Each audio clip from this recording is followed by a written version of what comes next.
हाय बच्चों, कैसे हैं आप सब? अगर आप मुझे देख सकते हैं, सुन सकते हैं तो write you in the chat box. बच्चों, आज का session is going to be super super exciting session because आज के सेशन में हमारे पास एक मेंटर है और एक स्टूडेंट है जिन्होंने जिनकी story is so inspiring for all of you who is preparing, specially वो बच्चे जो इस समय जेई मेन की तैयारी कर रहे हैं, उनके लिए सुपर डुपर इंस्पायरिंग है। ये आज हम ऐसे बच्चे के साथ बात करने वाले हैं जिसकी जेई मेन में रैंक थोड़ी सी पीछे आई थी, बट वहां से उनकी हार्डवर्क और उनकी जो लगन है उनको एक ऐसे मंजिल तक ले गई जेई एडवांस में, जो कि हम सब के लिए, इनफैक्ट हम टीचर्स के लिए भी उतनी इंस्पायरिंग है। So I would like to welcome our own Pulkit Jain sir. Pulkit sir, say hi to the kids. Yes, hi everyone. And we have with us Chirag, who got all India rank 41 in JEE Advance. So Chirag, just say hi to Awesome the applause. Hello. Hello everyone. Chirag is So चिराग, बच्चे जो यहाँ बैठे हैं ना, जिनको मैं बोल रहा हूँ कि आपकी जो स्टोरी है बहुत इंस्पायरिंग थी, एंड हम सब के लिए भी, हम टीचर्स के लिए भी बहुत इंस्पायरिंग थी, जितनी आपके लिए रही होगी, आपके पेरेंट्स के लिए रही होगी, बट हम टीचर्स के लिए बहुत ज्यादा इंस्पायरिंग थी, क्योंकि आपकी जेई मेन में एक रैंक आई थी और वहां से आपने हार्डवर्क किया और आप ऑल इंडिया रैंक 41 पे आए। बच्चे जानना चाहते हैं यहाँ पे जो बैठे हुए हैं कि आपकी रैंक क्या थी जेई मेन में? मेंस में मेरी रैंक 731 थी एंड उसके बाद मेरे को खुद को भी शॉक हुआ था जब इम्प्रूवमेंट देखी थी मैंने फाइनल में, जब एडवांस में 41 रैंक आई तब तो मुझे खुद को भी शॉक हुआ था क्योंकि टॉप 1000 में था पहले एंड सीधा टॉप 50 में आ गया था मैं।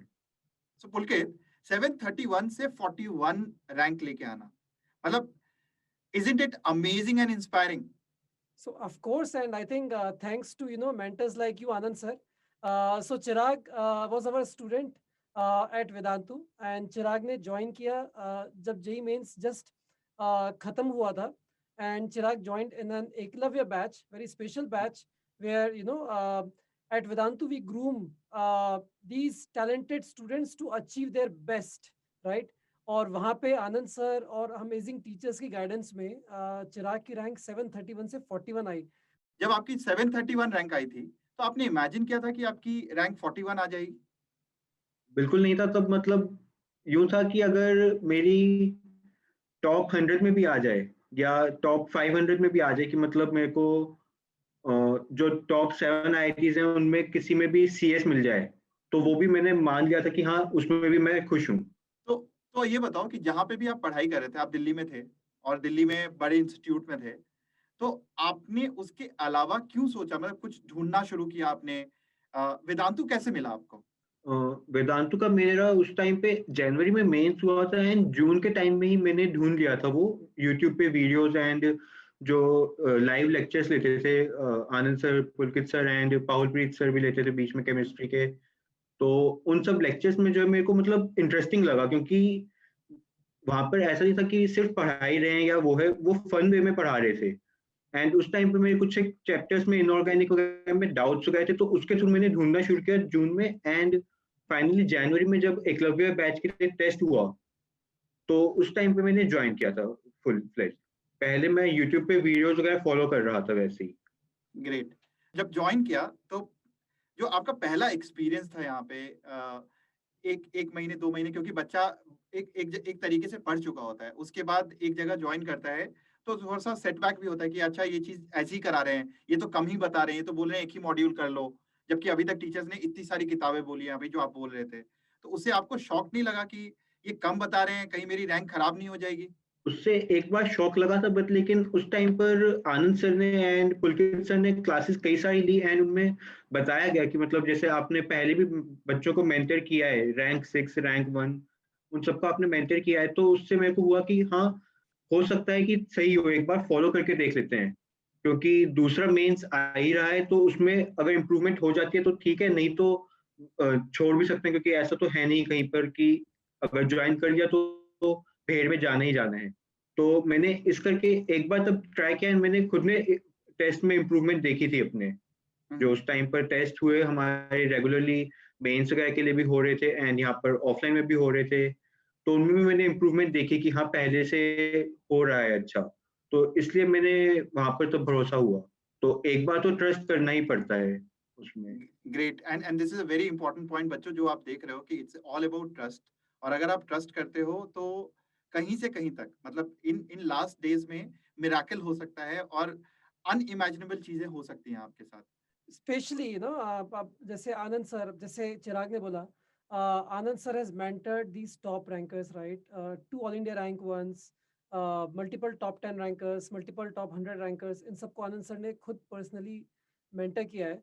तो ऑफ कोर्स अगर आप ऐसे टीचर से पढ़ रहे हो तो you can definitely trust these teachers and mentors, and बस उसको चुपचाप फॉलो करो, क्योंकि जैसा चिराग भी बोल रहा है, जब आप ट्रस्ट करते हो और जब आप बिल्कुल फॉलो करते हो एक टीचर और मेंटर को, तो उससे जो इम्प्रूवमेंट आता है वो बहुत ही अमेजिंग होता है, right? And I personally would like to congratulate Chirag, क्योंकि चिराग को बहुत क्लोजली हम सब ने ऑब्जर्व किया जब चिराग चिराग पढ़ रहा था। तो बच्चों, चिराग की एक चीज़ मैं आप सबको बताना चाहता हूँ। चिराग का जो लेवल ऑफ डेडिकेशन था, चिराग का जो level of respect for teachers था, और चिराग का जो डिसिप्लिन था, राइट, वो काबिले तारीफ था, and that is something which inspired all of us teachers as well, right? तो बच्चों, वो जरूर से अपने पास रखना जब आप तैयारी कर रहे हो। इनफैक्ट मैं बच्चों को अभी थोड़ी देर के बाद बताऊंगा कि चिराग के कुछ वो भी हैं। जी सर। देखो चिराग हंसने लग गया अभी से ही।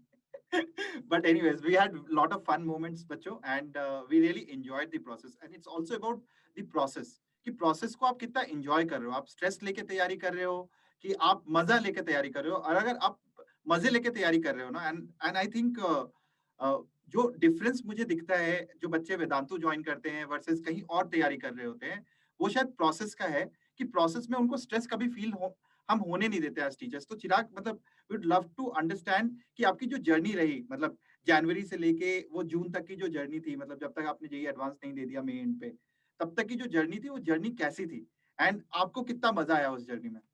जनवरी में जब हमारा हुआ था शुरू, उस टाइम पर शायद से ऑनलाइन क्लासेस वगैरह में ही था सब। उस टाइम पे मतलब हमारा ऐसा इंटरेक्शन हुआ ही नहीं था टीचर से पर्सनली, क्योंकि उस टाइम पर मतलब जैसे नॉर्मल बैचेस होते हैं उनमें ही था। हम्म, तो तब एक बार जो है क्लास में सब बच्चों के साथ में आपस में भी डिस्कशन चल रही है चैट्स में, एंड टीचर से भी डिस्कशन चल रही है, तो मजे आ रहे थे, क्योंकि वो मेरे लिए फर्स्ट टाइम था कि मैंने ऑनलाइन में क्लास अटेंड की हो कोई। उससे पहले मैं ऑफलाइन में ही गया हूँ, स्कूल वगैरह भी एंड सब जगह पे ऑफलाइन ही था। तो वो एक नया एक्सपीरियंस था वैसे भी, एंड साथ में टीचर्स भी, मतलब ऐसा नहीं था कि टीचर्स खुद हैबिचुअल ना हो ऑनलाइन एनवायरनमेंट के। टीचर्स हैबिचुअल थे कि हाँ, उनको आ रहा था वहाँ पर। हम्म, तो वो भी एक मेन बात थी उस टाइम पर। एंड बाद में जो है जब पर्सनली इंटरेक्शन हुआ टीचर्स से, तब मेन इम्प्रूवमेंट हुई है। हम्म, बिकॉज टीचर्स जब क्लास में है हम लोग, उस टाइम पर हर बच्चे की वीकनेस बता देते हैं बच्चे को, बट लेकिन वो बच्चा खुद से काम करता है या नहीं करता है वो टीचर चेक नहीं कर पाते उसमें।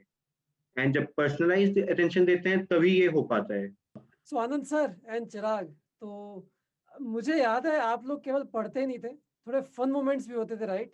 तो would love to understand those fun moments, जो जेई मेंस और जेई एडवांस के बीच की जो इंटेंस पढ़ाई है उसके बीच में क्या फन हुआ, थोड़ा बताओ। जो मेन फन मोमेंट्स थे मेरे हिसाब से वो थे जब मैथ्स की या किसी भी सब्जेक्ट की क्लास चल रही होती है, एंड बाकी बच्चे लगे हुए हैं उसका प्रूफ लिखने में एंड उसके सारे ऑप्शंस का मतलब निकालने में आंसर, एंड मैं एलिमिनेट करके मार्क करके आगे चला गया हूँ, या क्लास में से मैं बीच पे जाके पानी पी के आ रहा हूँ जाकर। तो वो मेन मेरे को फन मोमेंट्स लगे थे, क्योंकि उस टाइम पे बाकी बच्चे भी मेरे से कहते थे कि इसका हुआ नहीं होगा, ये यूं ही जा रहा है, घूम रहा है, ये क्या कर रहा है।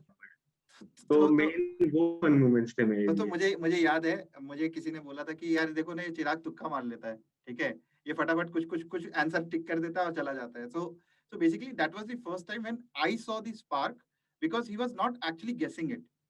The best part was that he was also using not a very standard and conventional method, which really helped him in JEE Advance. Because conventional method क्या कहता है, पूरा solve करो, whereas what he used was a very unconventional method of elimination, कि यार ये दो चीजें दी हुई हैं या चार चीजें दी हुई हैं, तो मैं सोचूं कि ये हटा कैसे सकते हैं।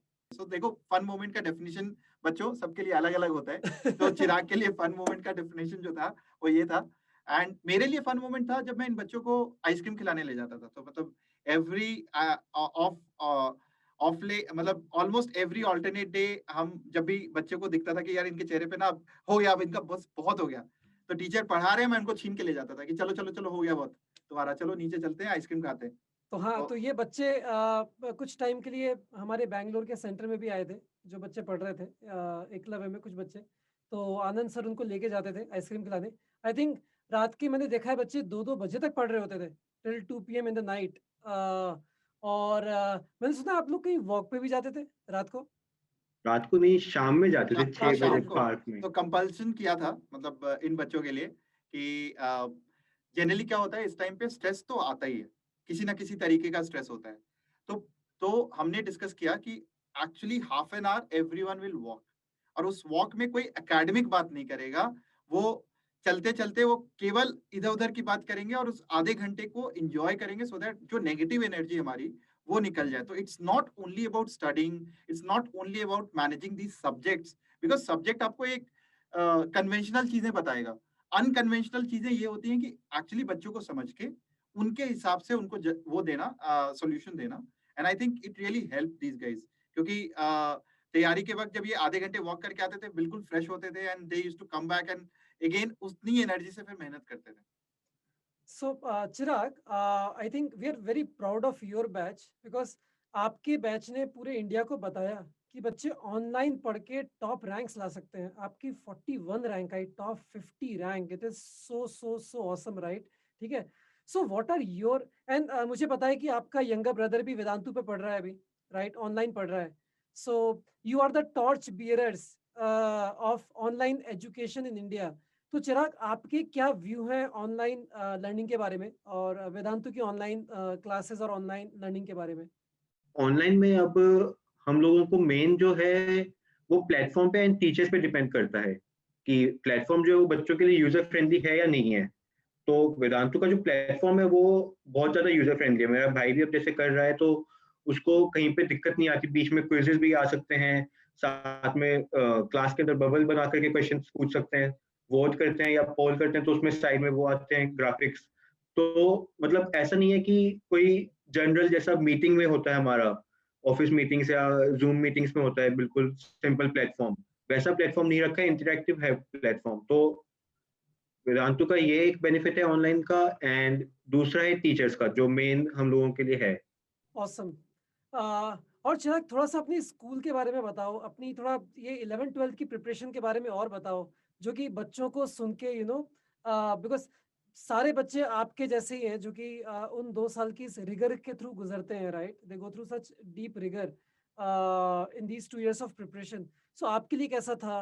क्या टफ मोमेंट्स थे? किस तरीके से आपने कोप अप किया? एंड आपका बच्चों के लिए क्या मैसेज है अबाउट दीज प्रिपरेशन ईयर्स? मेरा मेन जो ओपिनियन है स्कूल ईयर्स के बारे में, अब 11th-12th मेनली, उनमें ये है कि स्कूल में उस टाइम पर पढ़ाई बहुत कम होती है, एंड मेनली जो बच्चे हैं वो क्या करते हैं कि उस टाइम में कोचिंग क्लासेस या मॉड्यूल अटेम्प्ट करने के रीजन से अपनी छुट्टियां ले लेते हैं स्कूल से, 1-1 हफ्ते 2-2 हफ्ते की, एंड बाद में मेडिकल जाकर के सबमिट कराते हैं।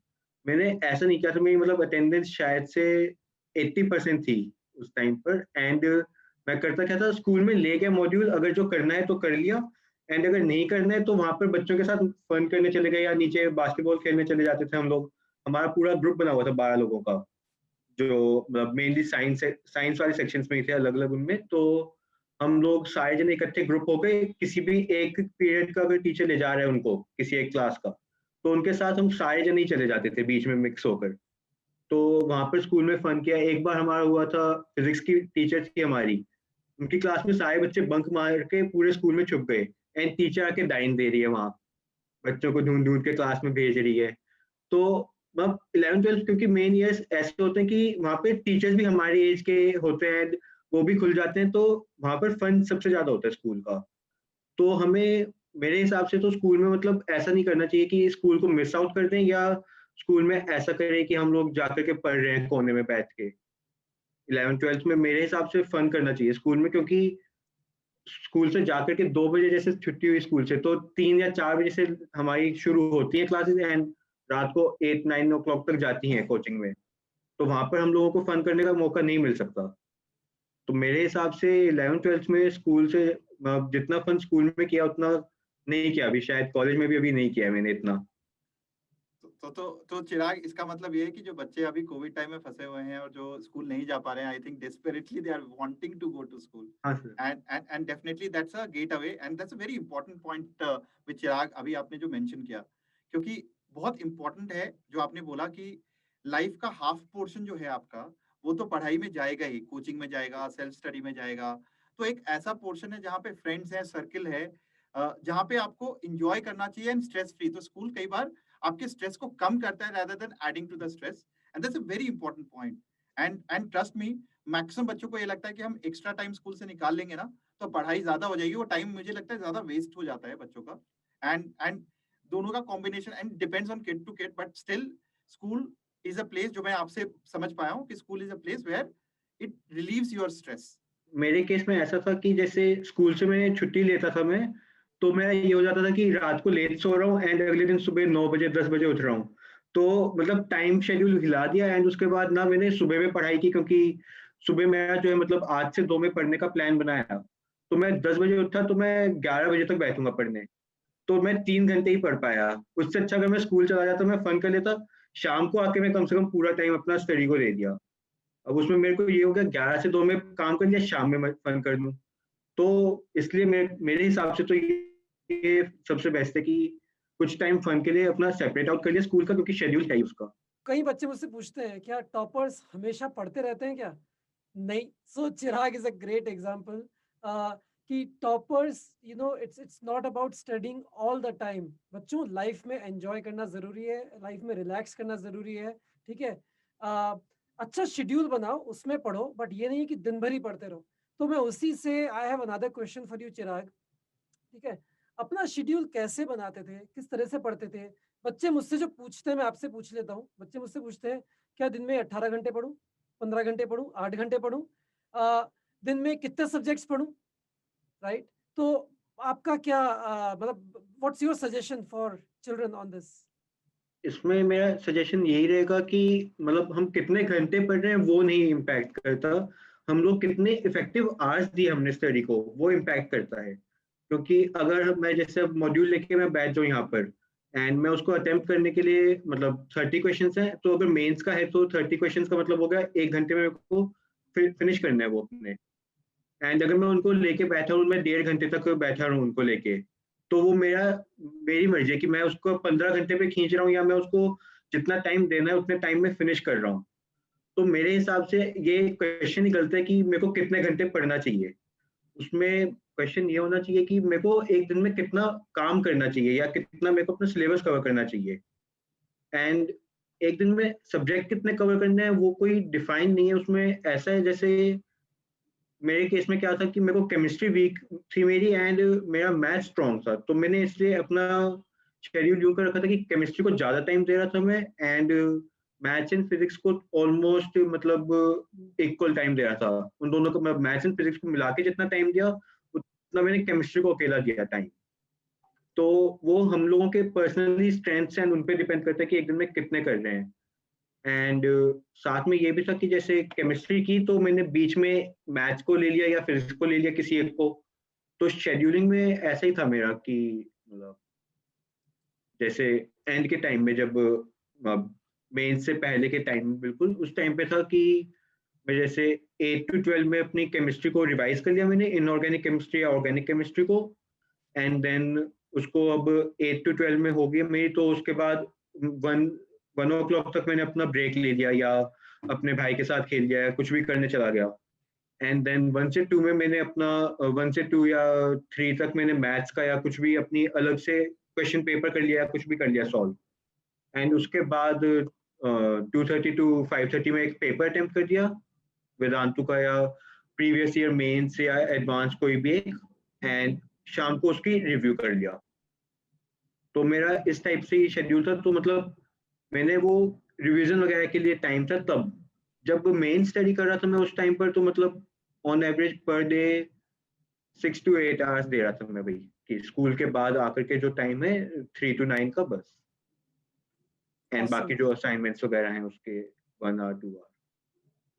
तो चिराग एक्चुअली अभी जैसे अभी आपने बताया कि आपका जो छोटा भाई है वो 12th में है, वो इस साल एग्जाम देगा बाकी बच्चों की तरह। जो बच्चे अभी 12th में है या जो ड्रॉप कर रहे हैं इस साल देने वाले हैं.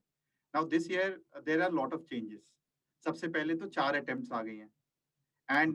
And the second change which has been there is कि क्वेश्चंस नंबर्स बढ़ा दिए हैं और ऑप्शंस दे दिया है कि 30 क्वेश्चंस होंगे जिसमें से 5 क्वेश्चंस में ऑप्शंस होंगे. मतलब इनफैक्ट जो इंटीजर टाइप है उसमें ऑप्शंस होंगे Yes, sir. 5 क्वेश्चन के. तो आपको 25 आउट ऑफ 30 अटेम्प्ट करना है किसी भी सब्जेक्ट में. ठीक है. तो अभी जो बच्चे तैयारी कर रहे हैं उनको आप क्या सजेस्ट करेंगे कि चारों अटेम्प्ट देना चाहिए कि नहीं देने चाहिए, और पैटर्न चेंज का कोई इम्पैक्ट पड़ेगा क्या बच्चों पे? तो बिकॉज आप अपने भाई को, आई एम होपफुल कि आप अपने भाई को गाइड कर रहे होगे इस टाइम पे. Yes. तो इसमें ये है कि अब जैसे 4 अटेम्प्ट्स है, तो उस टाइम पे भी क्या था कि मेरे वाले टाइम पे 2 अटेम्प्ट पहली बार आए थे मेंस में. तो उस टाइम पर मेरे को भी यूं हुआ था कि मैं दोनों अटेम्प्ट दे देता हूँ. तो इसमें क्या है कि अगर हम 1 या 2 अटेम्प्ट देते हैं वो तो ठीक है, बट लेकिन अगर 4 अटेम्प्ट दे रहे हैं तो उसमें क्या है कि हम लोगों ने एक तरीके से अपने एडवांस की स्टडी के 4 दिन खराब कर दिए हैं. मतलब अगर हम 2 अटेम्प्ट दे रहे हैं वो तो ठीक है कि हाँ पहले में इतना था और इम्प्रूवमेंट होकर के ऐसा हो गया है मेरा.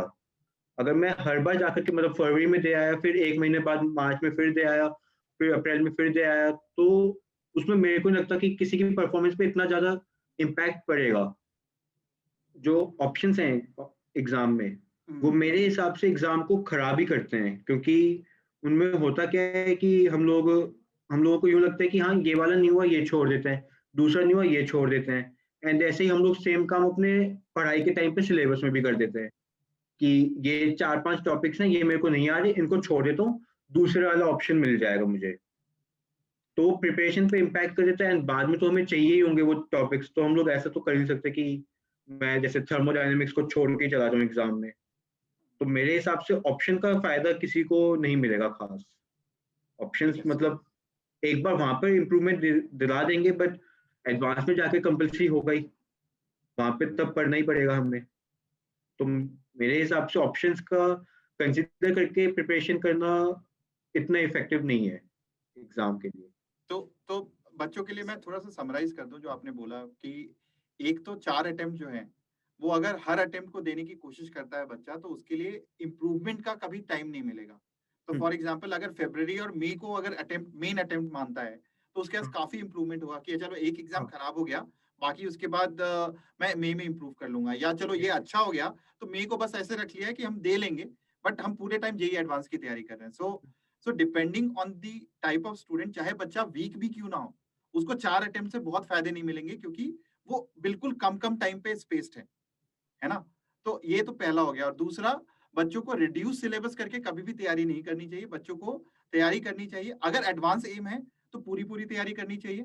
या फिर जो बच्चे वीक हैं, जो मैं बार बार ये बोलता हूँ कि अगर बच्चे आज तैयारी कर रहे हैं या फिर बहुत लेट शुरू किया तैयारी करना, जिनका एम ही जेईई मेन है, उन बच्चों को फिर वो टॉपिक सेलेक्ट कर लेने चाहिए जिसमें कि उनके मार्क्स मैक्सिमाइज हो. जैसे इजी टॉपिक्स है, तो इससे एक सवाल याद आया कि जो स्पेशली टॉपिक्स होते हैं लास्ट में, जैसे कि आपका केमिस्ट्री इन एवरीडे लाइफ हो गया या सेमीकंडक्टर हो गया, मॉडर्न फिजिक्स हो गया, तो आपने कितना फोकस किया था उन टॉपिक्स पे और कितनी तैयारी करी थी? ये जो लास्ट वाले टॉपिक्स हैं, क्योंकि ये शायद जेईई एडवांस में नहीं होते कुछ टॉपिक्स इनमें से, और केवल जेईई मेन के लिए होते, तो आपने अलग से उसको तैयार किया था क्या और उसका बेनिफिट मिलता है क्या? मेरा एम जो है वो अब जैसे कंप्यूटर साइंस था आईआईटी में, तो उसके लिए सेमीकंडक्टर्स वगैरह का चैप्टर तो मेरे को जैसे एक तरीके से करना ही था. अब उसको मैं अवॉइड कर नहीं सकता था क्योंकि अब भी मेरा जैसे था, अभी मेरा हुआ है. तो एक कोर्स था मेरा इलेक्ट्रिकल प्रॉपर्टीज ऑफ मटेरियल्स, तो उसमें जो है वो सेमीकंडक्टर से रिलेटेड ही था वो टॉपिक, उसका मतलब इलेक्ट्रॉनिक मॉडल में जाकर. तो उस टाइप के टॉपिक्स को अगर हम अवॉइड कर देते हैं अब हमारे टारगेट स्ट्रीम के, तो उसमें फिर हमें फायदा नहीं होगा. एंड साथ में जो मॉडर्न फिजिक्स हो गया एंड दूसरे टॉपिक्स हो गए, उनमें मतलब 1-2 फॉर्मूले हैं, 1-2 क्वेश्चंस प्रैक्टिस कर लेते हैं तो उससे हो जाता है. बाकी तो वही है कि फैक्टर चेंज कर दिया या कैलकुलेशन में हमने चेंज कर दिया किसी एक फैक्टर को, मतलब टी निकालने लैम्बडा दे दिया, लैम्बडा निकालने टी दे दिया. उसमें क्वेश्चंस का टाइप फिक्स्ड है. एंड के जो चैप्टर्स हैं ये, जैसा आनंद सर ने भी कहा कि उसमें मॉडर्न फिजिक्स हो गया, उसमें 2 ही है मेन, कि एक तो न्यूक्लियर रिएक्शंस एंड दूसरा एटॉमिक मॉडल. एटॉमिक मॉडल हमने केमिस्ट्री में भी कर लिया है. तो वो टॉपिक्स मतलब अलग से फोकस करने की उन पे जरूरत नहीं है, मतलब 1 टाइम रीडिंग में या 2 टाइम रीडिंग में हो जाते हैं वो टॉपिक्स. तो अलग से मैंने उन पे फोकस नहीं किया था इतना. Got it. सो मतलब चिराग एक चीज बताओ, बच्चे तुमने बताया कि जब जेई एडवांस की प्रिपरेशन कर रहे थे आफ्टर जेई मेंस, जो वेदांतु पे किया एकलव्य बैच में, और एक सिंगल मॉड्यूल दिया था आनंद सर ने, राइट? और वो मॉड्यूल मुझे पता है, वो मॉड्यूल आनंद सर की 15 साल की मेहनत है उसके मॉड्यूल के पीछे, एंड वो मॉड्यूल टॉपर्स ने दिया है, रैंक 1 होल्डर्स ने दिया है। बट इन जनरल मैं पूछना चाहूंगा कि बच्चे मुझसे पूछते हैं कि बहुत सारी किताबों के नाम मुझे बताते हैं, बच्चे पूछते हैं कि मैं सेंगेज कर लूं, मैं ये कर लूं, वो कर लूं। What's your suggestion for children, कि बहुत सारी किताबों को करना चाहिए कि एक पर्टिकुलर बुक को पकड़ के या एक मॉड्यूल को पकड़ के बस उसी के पीछे लगे रहना चाहिए? What do you suggest? इसमें मेरे हिसाब से होना चाहिए कि हमें एक ही बुक को या एक ही ऑथर की बुक को पकड़ के फुल फिनिश करना चाहिए। अब इसमें चाहे मैं मतलब जैसे मैथ्स के अंदर है कि सिंगेज आ गई, साथ में विनय कुमार आ गई एंड दूसरे कई सारे ऑथर्स की आ गई बुक्स। तो उसमें मैं अगर हर एक के अलग अलग ऑथर की पकड़ता हूँ बुक, तो उसमें क्या होगा कि किसी ऑथर ने किसी एक टाइप के क्वेश्चंस को अपने फंक्शन में इंक्लूड किया, दूसरे ने उसको रिलेशंस में इंक्लूड किया है, तो वो मैंने क्वेश्चन ही अवॉइड कर दिया बीच में कुछ एक। तो इस टाइप की दिक्कत ना आए, इसलिए मेरे हिसाब से तो एक बुक को पकड़ा एंड उसको फुल फिनिश किया, फिर हमें अगली बुक पे जाना चाहिए। ऐसा नहीं कि मतलब पैरेलल में 2-3 बुक्स को शुरू कर दिया या अलग से कर लिया। एंड अगर एक बुक फिनिश कर ली, उसके बाद हमारे पास इतना, हम खुद ही ऑब्जर्व करेंगे कि टाइम नहीं होता कि हम दूसरी बुक को उठा के फुल फिनिश कर पाए। तो मेरे हिसाब से तो जैसे पुलकित सर ने कहा कि एक मॉड्यूल या एक बुक को पकड़ के उसे फुल फिनिश करना चाहिए हमें पहले। सो ग्रेट पॉइंट चिराग। अब यहाँ पे जो अभी एग्जाम आने वाला है, बहुत कम समय बचा है, और ऑब्वियसली बहुत बच्चों के जो धड़कनें हैं वो तेज हो जाएंगी कि भाई क्या होगा, अच्छा होगा, बुरा होगा। तो 3 सब्जेक्ट्स हैं, फिजिक्स, केमिस्ट्री और मैथ्स, और हमें पता है कि लास्ट में हर सब्जेक्ट में इक्वल इम्प्रूवमेंट नहीं होती है। और आपने भी बोला कि आप जो है केमिस्ट्री में लास्ट में काफी इम्प्रूव किया था, और उसकी वजह से एक रैंक जो है ये इम्प्रूव हुई, और आपने काफी टाइम भी दिया था। तो 2 क्वेश्चन है मेरे यहाँ पे।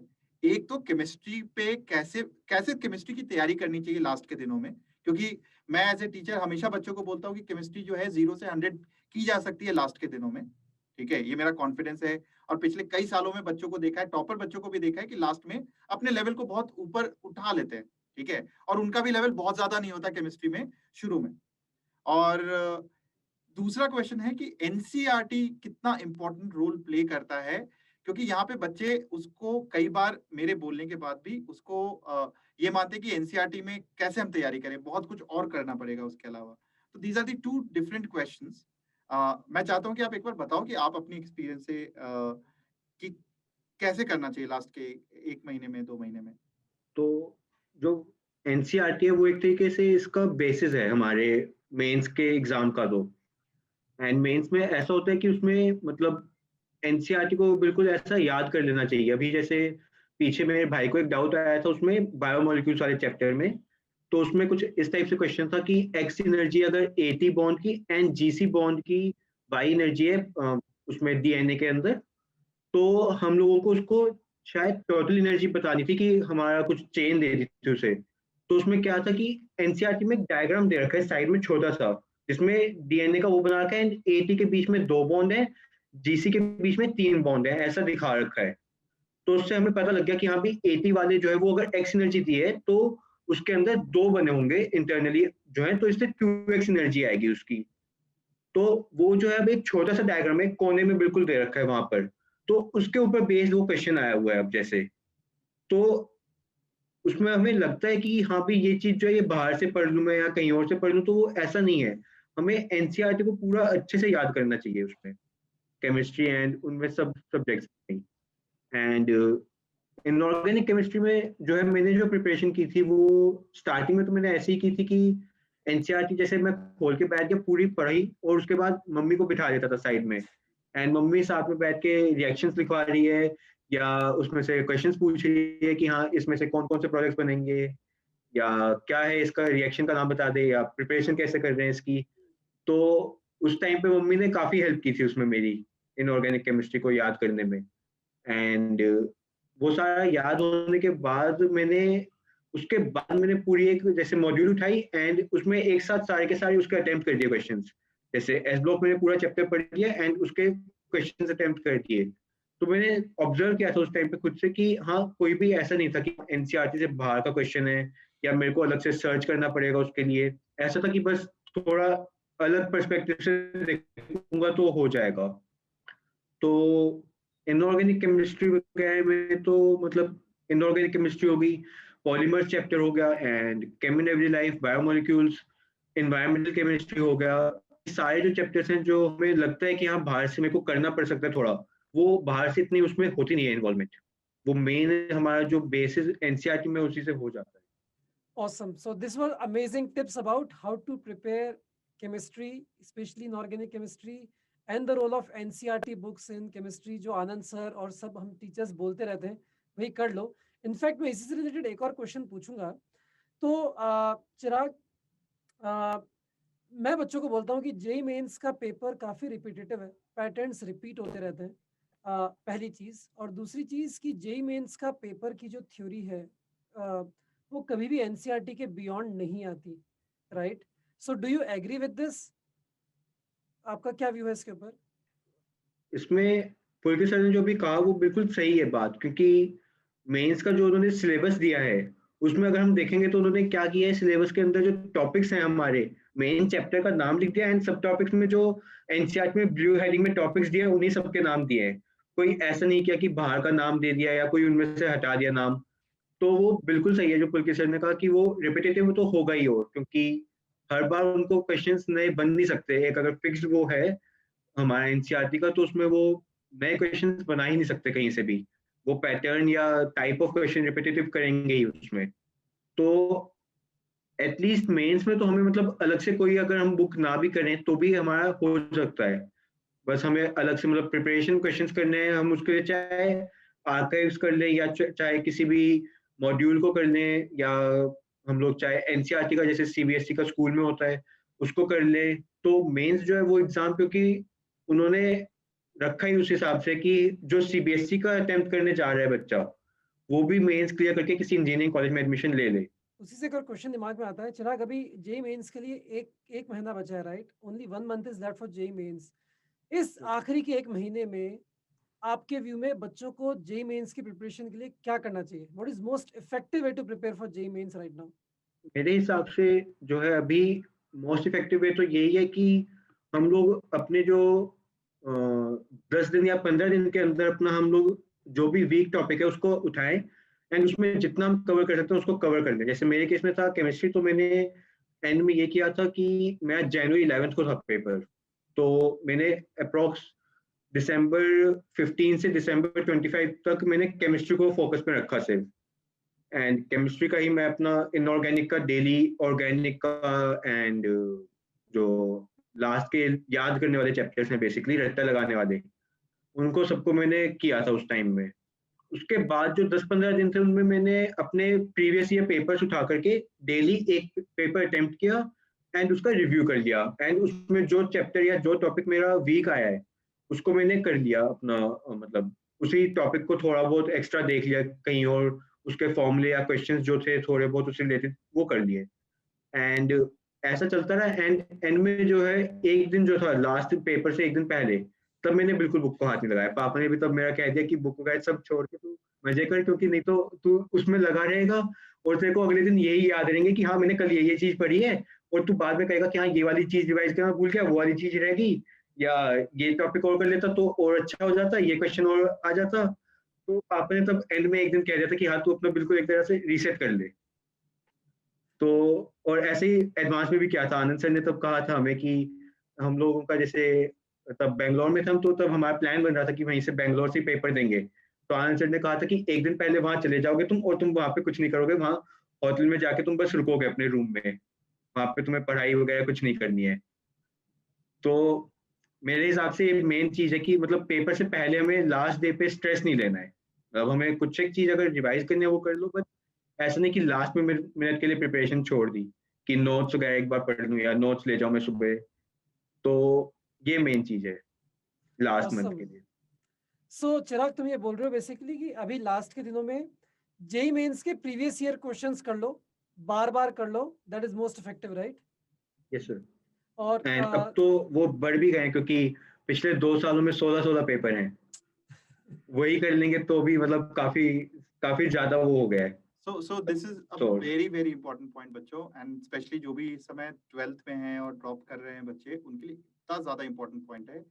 और मैं हर बार यही बोलता हूँ, बच्चों को भी बोलता हूँ कि ये जो प्रीवियस ईयर पिछले 3 साल की अगर मैं बात करूँ, 18, 19 एंड 20, इन 3 साल में अटेम्प्ट्स इतने ज्यादा हो गए हैं, तो नंबर ऑफ क्वेश्चंस बहुत ज्यादा हैं, and they have covered almost every variety. So in fact YouTube session पे या फिर पेड क्लासेस में मैं सेशन ले भी रहा हूँ कि प्रीवियस ईयर क्वेश्चन या वन शॉट में मैं वही करता हूँ, उन्हीं की सीक्वेंसिंग करके मैं बच्चों को बताने की कोशिश करता हूँ, और मुझे क्लियरली दिख रहा है कि ये क्वेश्चन जो है बहुत रिपीट हो रहे हैं, और अगर इनको ढंग से समझ लिया जाए तो जरा सा ट्विक करके हम सारे क्वेश्चंस अटेम्प्ट कर सकते हैं, मुझे कुछ भी एक्स्ट्रा करने की जरूरत नहीं है।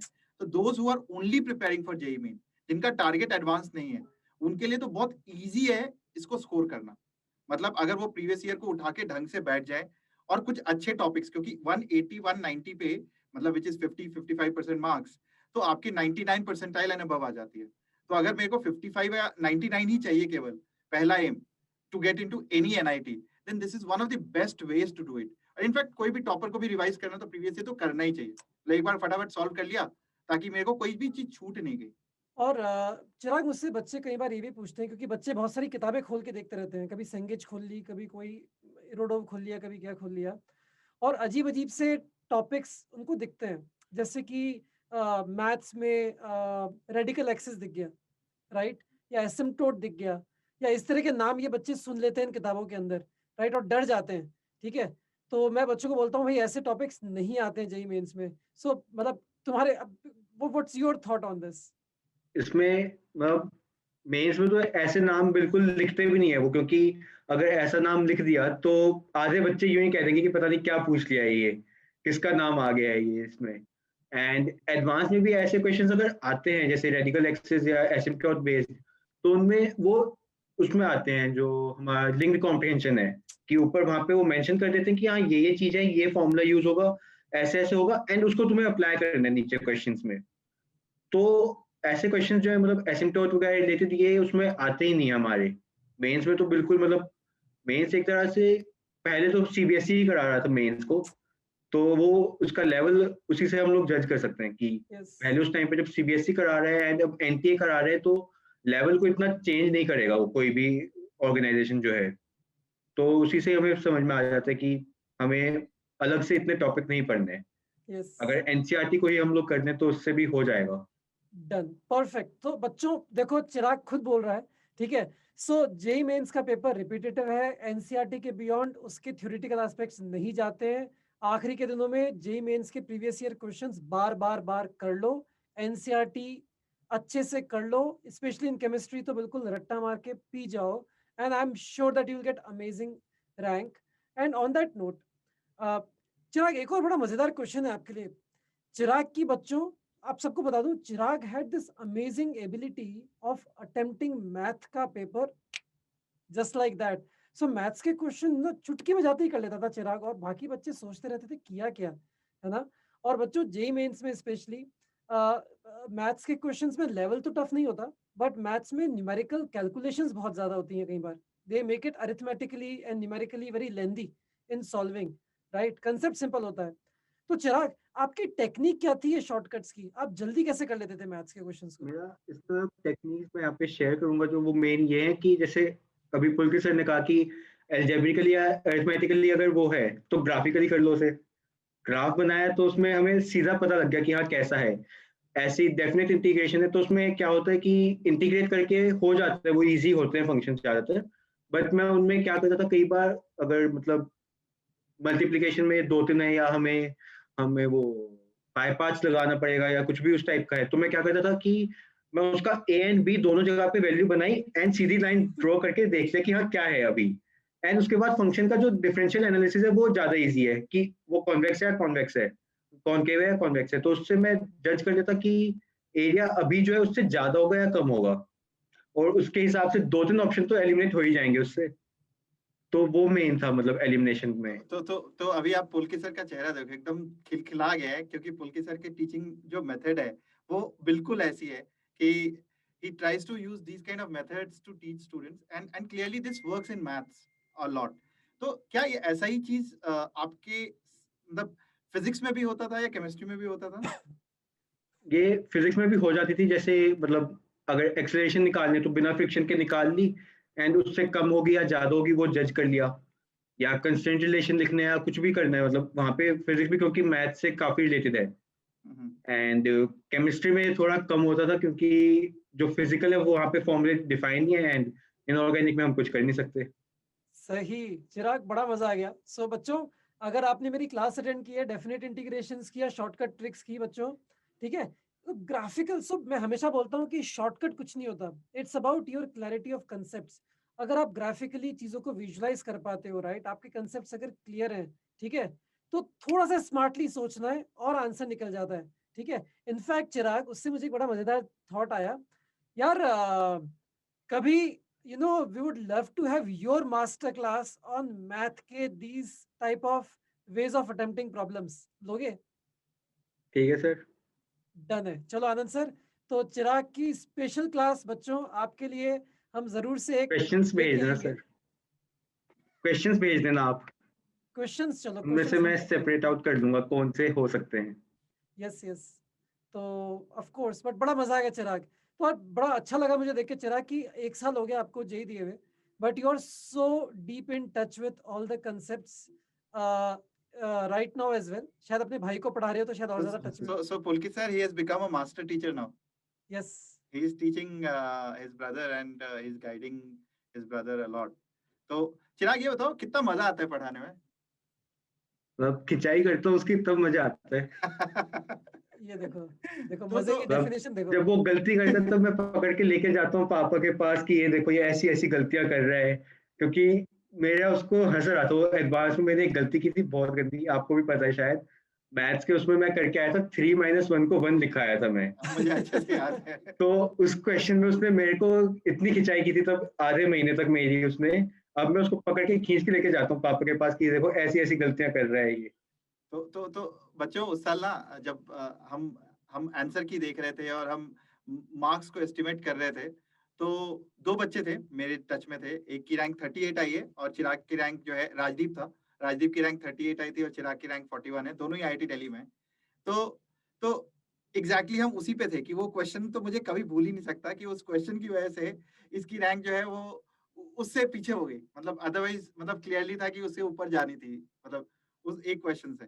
सो बच्चों, ऐसे ब्लंडर हर कोई करता है and that is where I always say कि अगर आप जेई मेन कर रहे हो और जेई मेन में तो एक एक मार्क्स पे बहुत ज्यादा रैंक खिसक जाती है। अगर एक क्वेश्चन आपने गलत किया तो आपके 5 नंबर गए, और 5 नंबर का मतलब है आप आपकी रैंक जो है बहुत, मतलब जिस जोन में हो उससे बहुत पीछे खिसक जाएगी। So it's very important that आप जब पेपर दे रहे हो उस समय उसका ध्यान रखो कि ऐसे ब्लंडर ना करो। और इसके लिए एग्जाम जब आप दे रहे हो तो चिराग, मतलब आप यही बताओ, मतलब मैं तो बताता ही रहता हूँ बच्चों को, बट क्या ऐसी गलतियां अवॉइड की जा सकती हैं क्या पेपर में? इनका अवॉइड करने का तो यही है कि मतलब अगर वहां पे जैसे मेरा हो गया था ब्लेंडर, तो मैंने बाद में भी मैं रिवाइज कर रहा हूँ या कुछ भी कर रहा हूँ तो मैं दोबारा से मैंने सॉल्व नहीं किया था वो। तो उसमें वही है कि मतलब रिवीजन में थोड़ा सा और टाइम दो उसको, एंड और ध्यान से करो तो अवॉइड कर सकते हैं। नहीं तो ऐसा नहीं है कि मतलब बिल्कुल जीरो नहीं कर सकते उसको हम लोग। मतलब मेरा फिर भी बहुत कम हो गई थी क्योंकि मेरी आंसर को तो पता ही है, मेरा मेंस में एंड वहाँ पे भी जो टेस्ट हो रहे थे उनमें कितने ज्यादा हो रहे थे ब्लेंडर। कैलकुलेशन मिस्टेक्स का ही था। मेरा पापा जब आकर के आपसे बात हुई थी तब शुरू में, तो पापा ने यही कहा था कि कैलकुलेशन मिस्टेक कर रहा है ये। हाँ, तो हमने तो एक्चुअली वही मेहनत करी थी। सो बेसिकली बच्चों, इट वाज वेरी इंपॉर्टेंट कि हमने क्या किया, हमें आइडिया था कि चिराग की क्या क्या वीकनेस है, और क्लियरली जो लास्ट के 1.5 महीने थे ना, उन वीकनेसेस को दूर किया था। तो जो बच्चे ये देख रहे हैं ना, एग्जैक्टली इट्स वेरी इंपॉर्टेंट।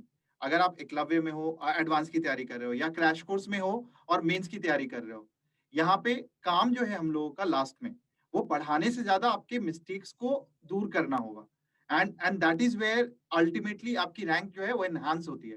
क्योंकि हम सेम चीज पढ़ाते रहेंगे तो उससे रैंक्स तो ठीक है, उससे नॉलेज आपकी बढ़ती जाएगी, बट नॉलेज सबकी बढ़ती है।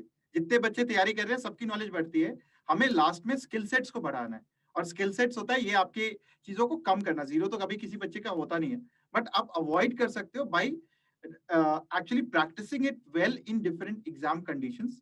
What I am trying to say is कि we as teachers we understand students weakness and उस पे काम करना है। और जो बच्चे खुद से भी तैयारी कर रहे हैं इस समय या किसी जगह पे कर रहे हैं, आपको अपनी वीकनेसेस को आइडेंटिफाई करना बहुत जरूरी है, और उन वीकनेसेस को कैसे दूर करोगे या कम करोगे, उसको धीरे धीरे धीरे धीरे करते करते आप बैलेंस करो या मिनिमाइज करो। आनंद सर हमेशा बच्चों को बोलते हैं कि टेस्ट देना जितना जरूरी है उतना ही जरूरी उस टेस्ट को एनालाइज करना भी है, right? So Chirag, I know कि आप लोग टेस्ट को बहुत डीपली एनालाइज करते थे। सो चिराग, मतलब टेल ऑल दीज किड्स कि टेस्ट का एनालिसिस का मतलब क्या है और कैसे एनालाइज करना चाहिए टेस्ट को।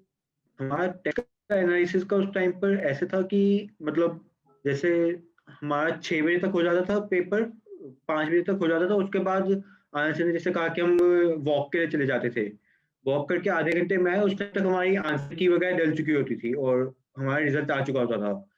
तो हम तब उस टाइम पे उसको प्रिंट निकाल के एंड सारे क्वेश्चन को देखते थे कि हाँ ये गलत हुए हैं मेरे, इस क्वेश्चन में मैं सही कर सकता था, इसमें ब्लंडर किया है मैंने, या इस टॉपिक में मेरे को अपना जो है काम करना पड़ेगा अभी, इस टॉपिक के मेरे को एक्स्ट्रा क्वेश्चन चाहिए। एंड मतलब उसमें सारे हमने वो बना रखे थे कि मतलब करेक्ट है, बट लेकिन करेक्ट में मैंने जैसे एलिमिनेशन से किया और दूसरा मेथड नहीं आता मेरे को इसका, या मेरे को इसको और ज्यादा डिटेल में पढ़ना है टॉपिक को। तो एक एक क्वेश्चन को मतलब ऐसा यूं नहीं कि हाँ भी मेरा सही हो गया तो बाद में मैंने इसको छोड़ ही दिया कि हाँ भी सही हो गया था वहां पे तो बाद में भी सही हो ही जाएगा। उसको भी देख रहे थे हम कि हाँ मेरा यहाँ पर मैंने किसी उल्टे सीधे मेथड से तो नहीं किया है कहीं, या मैंने मतलब रॉन्ग पाथ पे जाके सही तो नहीं लाया हूँ मैं अपना कहीं इसको। तो वो मेन चीज है। बिल्कुल। तो बच्चों, आई मीन सुनो जो चिराग ने बताया है कि टेस्ट देना जितना जरूरी है बच्चों, उतना ही ज्यादा टेस्ट के पेपर अपने अटेम्प्ट को एनालाइज करना कि किस तरह से मैंने गलतियां की, किस तरीके से मैंने अटेम्प्ट किया, कौन से टॉपिक्स मेरे हमेशा गलत हो जाते हैं, कौन से टॉपिक्स में गारंटीड हमेशा सही करता हूँ, right? So that will help you fine tune your attempt as you go head into the next test. तो बहुत जरूरी है वो। चिराग, एक और चीज बताओ, आप आईआईटी दिल्ली में हो, कंप्यूटर साइंस में हो, राइट? एवरी स्टूडेंट्स ड्रीम जो है, you are living that. So Covid में क्या आईआईटी में क्लासेस चल रही हैं अभी? Tell us more about your IIT life now.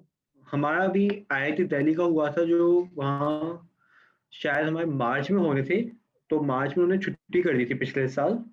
And हमारा मतलब मिड सेम ब्रेक होके ही आए थे हम लोग, और हमारा शायद अगले हफ्ते से एग्जाम थे उस टाइम पर। एंड हम लोग आए हैं वहाँ, 2 दिन क्लासेस हुई हैं, उसके बाद एग्जाम थे। तब हमारे पे मैसेज आ गया कि अभी कोविड आ गया तो तुम लोगों को इस डेट तक हॉस्टल खाली करना है। तब हम लोग बच्चे जो हम लोग हुए हैं नाचे कर रहे हैं वो उस टाइम पर और हुआ है। एंड उसके बाद हमारी क्लासेस वगैरह इन्होंने अगस्त में शुरू की हैं ऑनलाइन मोड में ही। पहले इनको था कि खुल जाएगा, अभी 1 महीने में खुल जाएगा, 2 महीने में खुल जाएगा, बट फिर नहीं हो रहा था सिचुएशन, तो इन्होंने फिर अगस्त में शुरू किया ऑनलाइन। एंड इनका प्लेटफॉर्म मतलब ऐसा है कि ऑफिस मीटिंग टाइप है, यहाँ पर ऑनलाइन में उतना मजा नहीं आता जितना वेदांत में आता था, क्योंकि क्लास की स्ट्रेंथ भी ज्यादा होगी एंड साथ में टीचर्स भी मतलब उतने हो गए कि मैं वो करियर ओरिएंटेड या उस टाइप से चला रहे हैं। अब वहाँ पर तब था मैं फन ओरिएंटेड भी था बीच में क्लासेस के, तो मैं चल रहा है, बट लेकिन मैं ऑनलाइन में उतना मजा नहीं आ रहा है यहाँ। तो कब से कैंपस खुलने वाला है? मतलब अभी मन हो रहा है तुम्हारा? Are you craving to go to the campus now? Campus अब खुल जाए तो वहां पर कम से कम यूं हो जाएगा कि बच्चों के साथ तो फन कर लेंगे। अभी अभी तो क्योंकि यही चल रहा है, असाइनमेंट्स कर लिए एंड क्लासेस चल रही हैं, तो घर पे अब जैसे चलता है अपना नेटफ्लिक्स वगैरह ये वो वही चल रहा है, अलग सही। से तो ऐसा नहीं चल पाता। बट सो लेकिन वहां ये पे अगर बच्चों के साथ है तो अलग से फन हो जाता है कॉलेज में, हॉस्टल में। तो हॉस्टल कितने दिन थे तुम हॉस्टल के अंदर? हॉस्टल के अंदर वही था, आंसर को पता ही है मेरा, घर पे आ जाता हूँ मैं हर सैटरडे संडे, जैसा आप लोगों ने प्रेडिक्ट किया था पहले ही। मैं तो मतलब ये तो इसके कॉलेज जाने से पहले ही मैंने प्रोटेक्ट किया था कि ये तो भागता हुआ आएगा वीकेंड पे। But anyways, so by the way बच्चों, चिराग मतलब फ्रैंकली मतलब ये जो रैंक है ना, ये rank was really inspirational for all of us and there are lot of reasons. There were lot of odds also at that point of time. ऐसा नहीं था कि मतलब किसी भी टेस्ट में जब हम ये टेस्ट दे रहे थे, जैसे चिराग ने बोला कि टेस्ट पहले देना चाहिए, तो हर एक टेस्ट के बाद भी कई बार इसके मार्क्स जो हैं वो टॉप 100 के बराबर नहीं होते थे। And all the time he did not give that I would say dream कि मैं नहीं आऊंगा टॉप 100 में। हमेशा जब भी हम बात करते थे तो जरूर बात होती थी कि हम टॉप 100 आएंगे ही आएंगे, एंड मार्क्स नहीं आते थे। तो चिराग, एक चीज बताओ, उस समय जब आपके मार्क्स नहीं आते थे टॉप 100 के बराबर और कम आते थे, मतलब टिपिकली और बच्चों के ज्यादा आ रहे थे, तो उस समय आपके मन में क्या चल रहा होता था कि मतलब आप, क्योंकि आपके चेहरे से तो लगता नहीं था कि मतलब कॉन्फिडेंस कम हो रहा है, तो क्या मतलब ऐसा क्या लगता था, मतलब उस समय क्या हुआ, उस समय का बताओ कि जब मार्क्स आपके कम आ रहे थे। उस टाइम पे मतलब कई बार मेरा कम हो जाते थे मार्क्स एंड दूसरी चीजें हो जाती थी, तो शिमोन सर के पास चला जाता था मैं। तो वो अपने साथ कई बार मतलब वो फनी वे में बोलते थे, जैसे वो हिंदी अपनी, हम लोग हिंदी में बात कर रहे होते, शिमोन सर भी हिंदी में ज्वाइन करना चाह रहे, तो वो फन हो जाता था वहां पर। या दूसरे टीचर्स के साथ फन हो जाता था। फिर कई बार मेरे मार्क्स कम थे, तो एक बार आंसर के पास भी आया था मैं कई सारे पेपर लेके, मेरे काफी कम चल रहे थे तब मार्क्स, तो मेरे को टेंशन हो गई थी तब एक बार। तब आंसर ने काफी मोटिवेट किया था, एंड में मजाक वगैरह भी कर रहे थे और भी। तो मतलब मेरे उस टाइम पे ऐसा मेरे को हुआ नहीं, और मेरे को यूं था कि नहीं होगा तो कोई नहीं, टॉप 500 में आ जाऊंगा, कहीं ना कहीं तो हो ही जाएगा। ऐसा तो नहीं होगा कि मतलब मेरे को आईआईटी का मतलब कहीं ना किसी ना किसी आईआईटी में तो हो जाएगा ज्वाइन, क्योंकि मैंने टारगेट ऐसा नहीं रखा था अपना कोई कि अब मेरे को बॉम्बे या दिल्ली ही लेना है और दूसरी में होगा होगा तो मैं नहीं लूंगा। ऐसा मैंने टारगेट नहीं रखा था। मेरा ये था कि हाँ, अगर हो जाते तो अच्छा है, नहीं होते तो कोई बात नहीं। तो मेन ये है कि मतलब अपना यूं रखो कि हाँ मेरा करना है मेरे को, बट ऐसा नहीं कि हाँ भी अगर वैसा नहीं हो रहा, मेरे उस टाइप के नहीं आए तो डिप्रेशन में चले गए, या हम लोग अपनी टेंशन बहुत ज्यादा ले ली उसकी। तो मैं ऐसा नहीं करूँगा कि हर कोई कुछ ना कुछ तो कर ही लेता है लाइफ में, एंड एंड नहीं है ये, मतलब एक तरह से। बहुत बहुत बहुत मैच्योर वाली बात करी है तुमने Chirag. And this is not the end बच्चों, this is just the beginning of your life. और हमेशा हम ये बोलते हैं कि लाइफ में, अभी चिराग ने इसको बहुत अच्छे से समराइज किया कि लाइफ में कुछ ना कुछ तो हो ही जाता है और हर कोई अच्छा कर लेता है। तो आपको इस चीज की टेंशन नहीं लेनी है कि दिस इज योर एंड, और ये नहीं होगा तो कुछ नहीं होगा मेरे लाइफ में।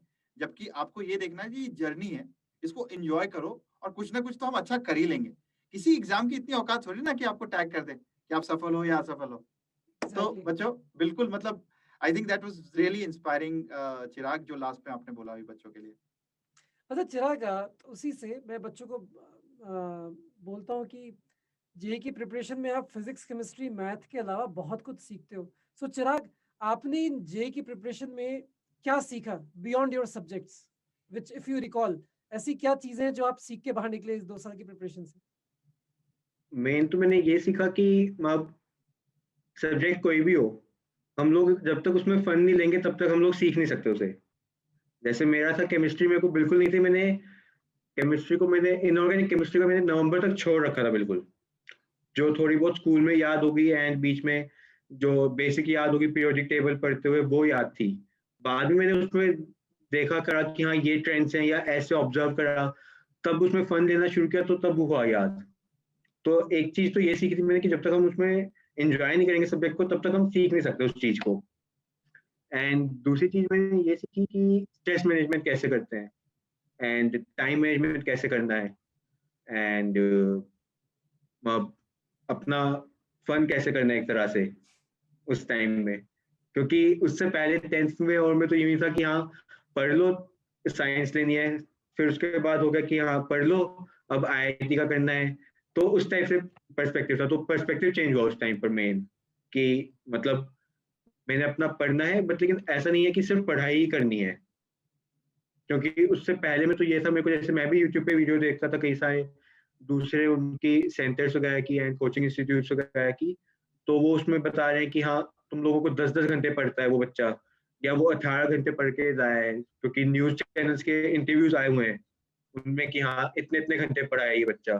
तो मेरे को ये होता था कि हाँ भी पढ़ना ही है, बट लेकिन वहाँ पे तब ये सीखा मैंने कि न्यूज वगैरह में जो है वो बच्चों का कुछ भी बोलते हैं वहाँ पे, एंड होता कुछ और है। तो I think Chirag is realistic here बच्चों, बहुत जरूरी है। इट्स नॉट अबाउट, मतलब ऐसा नहीं है जो कई बार पूछते हो ना लोग मुझसे कि टॉपर्स दिन भर पढ़ते रहते हैं क्या? नहीं, ठीक है। इम्पोर्टेंट है, एंजॉय करो। वो हम बोलते हैं ना वेदांतु पे, समझ आएगा तो मजा आएगा और मजा आएगा तो समझ आएगा। तो आई थिंक दैट इज ट्रू, मजा आएगा तो समझ में आएगा। राइट, ऑसम, ग्रेट चिराग। अ, चिराग, कोई टॉप 3 टॉप 4 कोई टिप्स देना चाहते हो बच्चों को जो कि जेई की प्रिपरेशन या किसी भी कॉम्पिटिटिव एग्जाम की प्रिपरेशन कर रहे हैं, right, with your experience, what will be your tips for these students who are now preparing for these exams? Tips में मेन तो यही होगा कि मतलब सब्जेक्ट्स को अपना वो प्रायोरिटाइज इस टाइप से करो कि तुम्हें ब्रांच कौन सी लेनी है। जैसे मैंने अपना पहले प्रायोरिटाइज कर लिया था कि मेरे को अपनी कंप्यूटर साइंस लेनी है, मैंने अपनी आईआईटी नहीं की थी कि हाँ मेरे को दिल्ली या बॉम्बे ही लेनी है। मैंने ये कर दिया था कि हाँ मेरे को कंप्यूटर साइंस लेनी है चाहे मेरे को खड़गपुर में भी मिले। तो मेन तो पहले अपना ये टारगेट डिफाइन इस टाइप से करो कि तुम्हें आईआईटी का डिफाइन करना है या तुम्हें अपनी ब्रांच का करना है, एंड उसके हिसाब से फिर तुम अपनी पढ़ाई को करो कि मेरे को उस सब्जेक्ट को थोड़ा सा बाद में भी पढ़ना है तो उसको उस पर्सपेक्टिव से पढ़ो। जैसे मैंने अपने में किया तो मैंने फिजिक्स एंड मैथ्स का मेरे को ज्यादा जरूरत पड़ेगी, केमिस्ट्री की कम जरूरत है। तो उस हिसाब से मैंने अपना टाइम शेड्यूल भी वो ही किया था स्टार्टिंग में, बाद में तो जाके केमिस्ट्री करनी ही पड़ी। मेन अपना मतलब टारगेट पहले डिफाइन करो, उसके हिसाब से फिर पढ़ाई करो। एंड दूसरी चीज, पेपर के टेंशन ना लो, मतलब ऐसे कि पेपर करना ही करना है या कुछ करना है। उसको अपना टारगेट ऐसा ना बनाओ कि उसके पीछे तुम भागे जा रहे हो, उसके अंदर ही लगे हुए हो। साथ में फन करो। मेन यही दो बातें, बाकी पढ़ाई तो हर कोई कर ही लेता है क्योंकि इतने सारे हो गए हैं एंड सबको आदत पड़ ही जाती है 12th तक आते आते पढ़ने की 10 साल में। तो बच्चों अगर वो आदत नहीं पड़ी है ना पढ़ने की तो डाल दो। चिराग ये बोलने की कोशिश कर रहा है कि वो तो एक कांस्टेंट है कि पढ़ाई तो करनी ही है आपको, उसके ऊपर फन भी करो। And Chirag said, in if I put in my words, अपना ड्रीम एक बार सामने रखो। जब अपने सामने एक ड्रीम रखते हो ना तो आपकी पूरी मेहनत और आपकी सारी चीजें उसके हिसाब से होना शुरू होती है, राइट? एंड एक और चीज है मेन, अपनी कोई रैंक ना रखो कि हाँ मेरे को रैंक 1 लेके आनी है या मेरे को ऐसा लाना है। अगर वैसी नहीं आ रही है क्योंकि मार्क्स अगर नहीं आ रहे अगर तुम्हारे वैसे, तो तुम लोग उसमें डिप्रेशन हो जाएगा तुम्हें कि हाँ भी मेरे रैंक 1 के हिसाब से मार्क्स नहीं आ रहे हैं। तुम अपना यूं रखो कि हाँ मेरे को लाना है, बट ऐसा नहीं कि हाँ भी वैसा नहीं आ रहा तो भाई मैं अपना वो हो गया कि मेरे तो होगा नहीं, मेरे को आता नहीं है, मेरे तो टीचर्स ने ढंग से नहीं पढ़ाया, या मेरे को तो अपने क्वेश्चन ज्यादा करने पड़ेंगे। तुम अब ऐसा ना करो कि मतलब तुम अपना रैंक के पीछे भाग रहे हो। ये मेन चीज है। अपने स्ट्रीम एंड अपने ड्रीम को रखो, रैंक को ना रखो ड्रीम में। ऑसम, ग्रेट, मतलब बहुत ही मैच्योर बात है। और जैसे बोला भी गया है अपने वेदों में पहले कि यू नो जो कर सकते हो वो करो, राइट? तुम क्या कर सकते हो? तुम मेहनत कर सकते हो। Just concentrate and focus on your own hard work, अपनी मेहनत पे फोकस करो। रैंक जो भी आएगी आ जाएगी। अपना एक ड्रीम दिमाग में रखो, मेहनत करो, रैंक जो आनी होगी आ जाएगी, राइट? तो चिराग, यार आईआईटी दिल्ली की लाइफ के बारे में तो बताओ। मतलब बच्चे आईआईटी के बारे में इतना सुनते हैं, right? So tell us more about this IIT life, right? तो आईआईटी में मैं बताता हूँ अपना पहले दिन से। जब मैं पहले दिन गया था उस टाइम पे हॉस्टल में मैं रुका था। बच्चे ज्यादातर चले गए अपने पेरेंट्स के साथ क्योंकि तब अब 2 दिन में 3 दिन में जैसे हॉस्टल में आके रहना ही है। तो 2 दिन बच्चों ने कहा कि चलो पेरेंट्स के साथ रह लेते हैं, अभी घूमने आए हुए हैं दिल्ली और घूम लेंगे फिर उसके बाद तो जाके रुकना ही है। मैं बस लेकिन वहीं भी रुक गया था, पापा ने कहा था हैबिचुअल हो जा। तो मैं वहां गया हूँ रात को कॉमन रूम में, बच्चों से बात कर रहा हूँ थोड़ी बहुत क्योंकि ग्रुप बने हुए थे कईयों के पहले से। एंड पहले दिन तो थोड़ा सा ऑकवर्डनेस है उस टाइप से रहा। दूसरे दिन से पता लगा कि यार ये तो ऐसे ही है जैसे स्कूल में था। अब ऐसा नहीं था कोई कि हाँ भाई ये टॉपर है या वैसा है। मेरे को छेड़ रहे थे यूं कि हाँ भाई तेरी 41 है 41 है, मेरा नाम भी 41 रख दिया वो मेरे ग्रुप में। मेरे को बुलाना होता है तो उसके लिए 41 बुलाते हैं मेरे को। तो अब ऐसा नहीं है कि हाँ भी टॉपर्स हैं या कुछ उस टाइप का है तो भी ये सारे जने अपना पढ़ते रहते होंगे, या ये सारे जने अपना मजाक भी इनका उस टाइप का होगा, या मजाक में भी ये लोग अपने पढ़ाई के रिलेटेड जोक्स मारते होंगे। तो ऐसा कुछ नहीं है, मतलब बिल्कुल ऐसा तो जैसा स्कूल में हमारे होता है सिनेरियो। बिंदास। हाँ बिल्कुल ऐसा, बच्चे हर टाइप के बच्चे हैं। हम्म। नाइस। और यार आईआईटी दिल्ली का जो टेक अपना जो कल्चरल फेस्टिवल है रॉन्डेवू, उसके बारे में हमने बहुत सुना है सबने, राइट? तो बच्चों को बताओ रॉन्डेवू क्या होता है, क्या फन होता है उसके अंदर? अब हर कॉलेज फेस्ट की तरह ही है, ऐसा अलग से नहीं है, बस ये है कि बजट एंड दूसरी चीजें हाई हैं। बाकी हर कितना था कॉलेज का बजट इस फेस्ट बार, पता है आपको? हम्म कितना था बजट रॉन्डेवू का? पता नहीं, मेरे को कुछ 1 करोड़ शायद से बता रहे थे कुछ उसका। एंड मतलब काफी फन था वो, वहां पर हर टाइप से कॉन्सर्ट वगैरह भी था, स्टैंड अप भी था, एक बार कुमार विश्वास को भी बुलाया था। एंड कई सारी चीजें थी, मतलब उसमें हर टाइम पे वो चले जा रहा था एक जगह पे। बीच में गेमिंग का बना रखा था VR रूम, वहां पर गेम खेल रहे थे जाकर के। वहां पे सबसे ज्यादा भीड़ थी उस टाइम पे। और मेरे तो मतलब कई सारे दोस्तों ने भी, मेरे को स्कूल के दोस्तों ने फोन किया था कि हाँ भी पास अरेंज करवाओ और करवाओ। मैंने कहा क्यों आओगे, यहाँ पे बारिश हो रही है। एक बार हुआ था, मतलब एक दिन था कॉन्सर्ट था उस दिन, एंड बारिश हो गई, सारे बच्चे वहां इकट्ठे हुए हुए हैं। वो लोग आए वहां पर, उन्होंने माइक वाइक सेट किया, उतने टाइम में बारिश शुरू हो गई। सारे बच्चे भाग के हॉस्टल गए। एंड अगले दिन पता लगा फिर से उन्होंने वही नॉर्मल कर दिया। कीचड़ बन गया था प्लेग्राउंड का सारा, वो हटा हो चुके, अगले दिन फिर से नॉर्मल होके शुरू हो गया फेस्ट। तो सही। वहाँ मजा था, ऐसा नहीं था कि वहाँ जैसे इवेंट्स में होता है ना कि बारिश होगी चलो अब नहीं होगा आगे, ऐसा नहीं हुआ था वहाँ पे। अब इवेंट पूरा उन्होंने तुम मैनेज किया। बताओ, मतलब तुम छुपा रहे हो, तुम बताओ कि क्या फन तुमने किया, मतलब बच्चे तो उसमें इंटरेस्टेड है, तुमने क्या फन किया? हमारा वो बॉयज हॉस्टल था, सारे जने ही हम लोग भाग गए अपने हॉस्टल में ही बैठे थे सारे ज्यादातर, और मतलब अपना ग्रुप का हमारा इकट्ठे रहा हॉस्टल पूरा। हम्म। तो फन हुआ था वैसे ही, और हुटिंग कितनी होती नॉर्मल है डे। वहां पे? बहुत ज्यादा हो रही थी उस दिन, अब पूरा शोर ही मचा हुआ था वहाँ। मम्मी और को फोन कर रहा था मैं एक बार कि हाँ ऐसा है वैसा है, तो उस टाइम पे आवाज ही नहीं जा रही बिल्कुल। नाइस। Electrifying atmosphere. बच्चों इमेजिन करो, 1 करोड़ का बजट, 1 करोड़ बजट, और ये पूरा का पूरा इवेंट केवल बच्चे मैनेज करते हैं, राइट चिराग? पूरे केवल हाँ, स्टूडेंट्स मैनेज करते हैं पूरे इवेंट को। पूरा और उनका ही था। कितने बच्चे आते होंगे वहां पे? Thousands of students, right? मतलब 3,000 तो बच्चे IIT के ही खुद के ही हैं अंडर ग्रेजुएट में, एंड साथ में दूसरे बच्चे आ के मिला के लगभग 6,000 या 7,000 बच्चे तो हो जाते होंगे टोटल। तो सात क्योंकि हजार बच्चे जो मेन हॉल था जहाँ पर हो रहा था हमारा ये इंडोर इवेंट हो रहे थे, वहाँ की शायद 1,500 की कैपेसिटी है, एंड फुल रही थी सारा टाइम। और हम्म। बच्चे खड़े भी हुए थे वहां, तो मतलब 2,000 तो वहीं पे ही थे उसी हॉल के अंदर ही। ऑसम। सो बच्चों, 7-10 हजार बच्चे, 7-10,000 students in the campus from all types of colleges. पूरा डीयू वहां पे आता है, मुझे पता है, राइट? बाकी आईटीज के बच्चे वहां पे आते हैं, ठीक है, girls and boys both. That's electrifying atmosphere, और बच्चे मैनेज करते हैं। सो इमेजिन, आप आईआईटी का टी शर्ट पहन के, जिसके ऊपर you are the coordinators, you are the managers, you are roaming around in that atmosphere. I have been part of that. बच्चों ट्रस्ट मी, माइंड ब्लोइंग। और जो लर्निंग होती है ना उसमें, जो आपकी सब्जेक्ट से ज्यादा लर्निंग एक्चुअली इन चीजों को मैनेज करने में होती है, because that is what prepares you for life.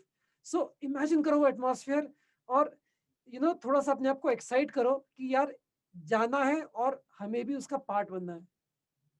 So great. Great Chirag, and I think जो भी बच्चे यहाँ पे सुन रहे हैं, they might have been inspired a lot, and thank you for coming here. Thank you for joining us, and thank you for sharing your tips with these kids who are inspiring for the upcoming exams, both for JEE Main as well as Advanced. So, all the best with your classes. All the best with whatever you are doing today, and do great in life. Because clearly, एक चीज जरूर है कि हम सारे teachers are always looking forward to you kids who are doing great, because हमारी journey एक बार जब जुड़ जाती है एक दूसरे के साथ, तो फिर वो लाइफ लॉन्ग रहती है। एंड विश जल्दी से कोरोना खत्म हो जाए, हम जल्दी से पार्टी दें तुमको, फिर पार्टी करें हम आपस में। And all the best to your brother also, who is preparing, working hard, and I wish him also all the best कि उसकी रैंक जो भी वो एग्जैक्टली रैंक को टारगेट नहीं करना चाहिए, वो जो ड्रीम बनाया है उसको पहुंच जाए उस ड्रीम तक, और उसको उसकी मंजिल मिल जाए। Yes. So thank you Pulkit for joining us in this special episode with Chirag, who got all India rank 41 in JEE Advanced, and the tremendous improvement from All India rank of 731 in JEE Mains. So great to have you here in this session. तो बच्चों एक चीज याद रख लो, बार बार मैं यही बोलूंगा और हमेशा हर मीटिंग में बोलूंगा, इनको भी बोलता था, चिराग लोगों को भी बोलता था कि किसी एग्जाम की औकात नहीं है कि आपको टैग कर ले। तो हमेशा याद रखो कि आपको आपके विश्वास से ही आप ऊपर जाओगे या नीचे जाओगे। जितना ज्यादा आप अपने आप पे विश्वास करोगे उतना ज्यादा आप मंजिल के करीब पहुंच जाओगे। आज नहीं पहुंचोगे तो कल पहुंच जाओगे, ठीक है? ये तो शुरुआत है लाइफ में, और आगे ऐसी बहुत सारी परेशानियों से आपको गुजरना होगा, बहुत सारे टेस्ट देने होंगे लाइफ में, but this whole 2 year preparation should be memorable, क्योंकि हर पल आपको याद रहेगा पूरी जिंदगी में। तो इसके साथ I am Anand Prakash signing off, and all the very best with your JEE Main exam and your JEE advance exam, and I am always there. तो मैं और पुलकित सर तो हमेशा है ही आपके साथ वेदांतु की पूरी टीम है, who will always be backing you जब भी जरूरत होगी, because once a Vedan is always a Vedan and we always back each and every Vedan. Yes चलो। तो मैंने इस पूरे सेशन में एक चीज लेके जा रहा हूँ और बच्चों आप भी लेके जाओ, फन करना है, राइट? तो पढ़ाई में फन करना है, सब्जेक्ट को सीखने में फन ढूंढना है, राइट? और लाइफ में फालतू का स्ट्रेस नहीं लेना है, टेंशन नहीं लेनी है। ये थे चिराग के top mantras of success which I could get from this session. शायद आपने भी लिया होगा वो, and ये cool dude है हमारा चिराग। I'm really inspired with you, Chirag. Amazing.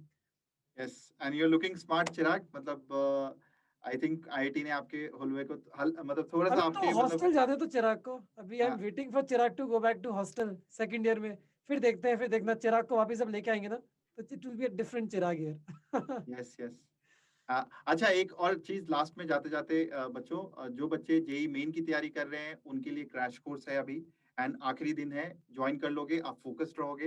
And जो बच्चे जेईई एडवांस की तैयारी कर रहे हैं आपके लिए एकलव्य है, प्लीज अगर आपने उसका टेस्ट नहीं दिया है, फॉर्म नहीं फिल किया है, तो दोनों ही लिंक नीचे डिस्क्रिप्शन में है, उसको जाके चेक कीजिए, and it will be extremely beneficial because this is highly curated courses for target exams which is JEE Main and JEE advance. तो टाइम वेस्ट मत करना, ज्वाइन कर लो आज ही। चलो, bye bye and take care. All the best Chirag, thank you very much for your time. Cool, जल्दी से मिलते हैं, पार्टी करते हैं। हाँ सर। हाय बच्चों, अभी आपने सुना चिराग को इतनी ज्यादा इंस्पायरिंग बातें करते हुए। तो अगर आपका सपना आईआईटी, एनआईटी या कोई भी बड़ा कॉलेज है तो ये समय आपके लिए बहुत ही कीमती है। ये समय आपको अपनी मेहनत जो है मतलब डबल कर देनी चाहिए, ट्रिपल कर देनी चाहिए, जो भी आप पहले कर रहे हो, बट हम नहीं कर पाते हैं बिकॉज हमें बहुत सारी डिस्ट्रैक्शन होती है इस टाइम पे। तो बच्चों, डिस्ट्रैक्शन से बचो और इस टाइम पे अपने इस कीमती समय को बिल्कुल फोकस तैयारी में लगाओ। And for that we at Vedantu we have brought you the crash course, जो कि आपका पूरा सिलेबस 45 लाइव लेक्चर्स, जहां पे टीचर बात करेंगे आपसे, इंटरेक्ट करेंगे। हर लेक्चर के बाद आपको असाइनमेंट मिलेगा जो कि बिल्कुल उन सवालों से मिलता जुलता होगा जो जेईई मेन में आने वाला है या उसके आने की प्रोबेबिलिटी बहुत ज्यादा है, क्योंकि ये जो टीम है इसने काफी रिसर्च किया है। तो बच्चों, देर मत करो और आज ही क्रैश कोर्स में एनरोल करो अपने आप को और अपने मंजिल तक पहुंचने का जरिया पाओ, जरिया ढूंढो। The crash course link is there, please enroll it today and this crash course will be available till your final exam. जब भी आप फाइनल एग्जाम दे रहे होगे तब तक आपके पास ये रहेगा। पहले आपके लाइव क्लासेस होंगे, फिर टेस्ट होगा और डिस्कशन होगा, और ये तब तक चलता रहेगा जब तक कि आपके एग्जाम्स सारे कंप्लीट नहीं हो जाते। सो देर मत करो, आज ही एनरोल करो, आज ही सब्सक्राइब करो क्रैश कोर्स को। And Vedantu wishes you all the very best in your preparation.